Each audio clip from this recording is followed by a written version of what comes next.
आर्यन एक पेशेवर फोटोग्राफर था जिसे पुरानी और रहस्यमयी जगहों की तस्वीरें खींचने का जुनून था।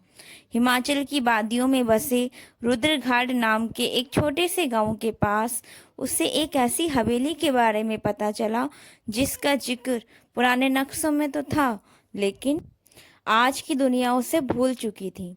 शाम का वक्त था और कोहरा इतना घना था कि हाथ को हाथ नहीं सूझ रहा था। अचानक आर्यन की जीप बंद हो गई। सामने खड़ी थी वह विशाल काली हवेली, उसके पत्थरों पर जमी काई और टूटी हुई खिड़कियां किसी डरावनी दास्तान की गवाह लग रही थीं। जैसे ही आर्यन ने हवेली के भारी दरवाजे को धक्का दिया, अंदर की ठंडी हवा ने उसका स्वागत किया। अंदर एक बड़ा आईना था। जब आर्यन ने अपनी टॉर्च की रोशनी उस पर डाली तो उसे अपना चेहरा नहीं बल्कि एक पुराने जमाने की योद्धा का चेहरा दिखाई दिया। वह चेहरा बिल्कुल आर्यन जैसा ही था, बस आंखों में एक अजीब सी खौफनाक चमक थी। हवेली की ऊपरी मंजिल से किसी के भारी कदमों की आहट सुनाई दी।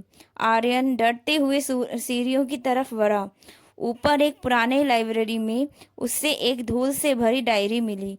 डायरी के पन्नों पर खून जैसी स्याही से लिखा था, विक्रम, तुम लौटोगे 100 साल बाद, उसी तारीख को जब चांद आधा होगा और रूहें पूरी होंगी।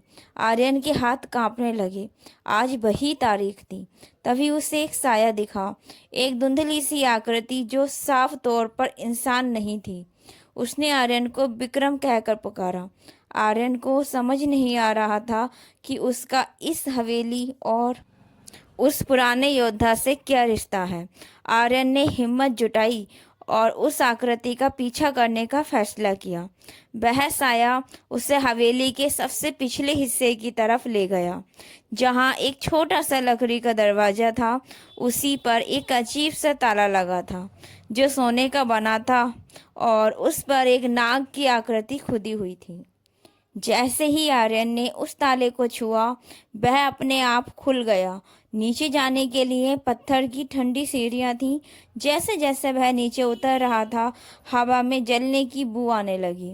नीचे पहुंचते ही आर्यन की आंखें फटी की फटी रह गईं। तहखाने के बीचों बीच एक बहुत बड़ा हवन कुंड था जो बिना आग के भी दहक रहा था। चारों तरफ की दीवारों पर हजारों इंसानी खोपड़ियां सजाई गई थीं। हवा में फुसफुसाहटें गूंजने लगी जैसे हजारों लोग एक साथ मंत्र पढ़ रहे हों। तभी तहखाने के एक कोने से एक बूढ़ा आदमी बाहर निकला। उसके बाल सफेद थे और खाल लटकी हुई थी।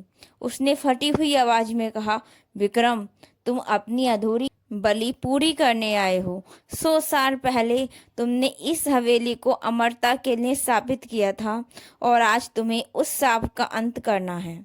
आर्यन चिल्लाया, मैं कोई विक्रम नहीं हूँ, मैं सिर्फ एक फोटोग्राफर हूँ। बूढ़े ने एक पुराने खंजर की तरफ इशारा किया जो बिजली की तरह चमक रहा था। यह खंजर तुम्हारी पहचान जानता है। अगर तुम सच में विक्रम नहीं हो तो इसे छूते ही तुम राख बन जाओगे, और अगर तुम वही हो तो तुम्हें इस हवेली की कैद से उन सभी आत्माओं को आजाद करना होगा जिन्हें तुमने यहाँ बंदी बनाया था। आर्यन का दिल जोर जोर से धड़क रहा था।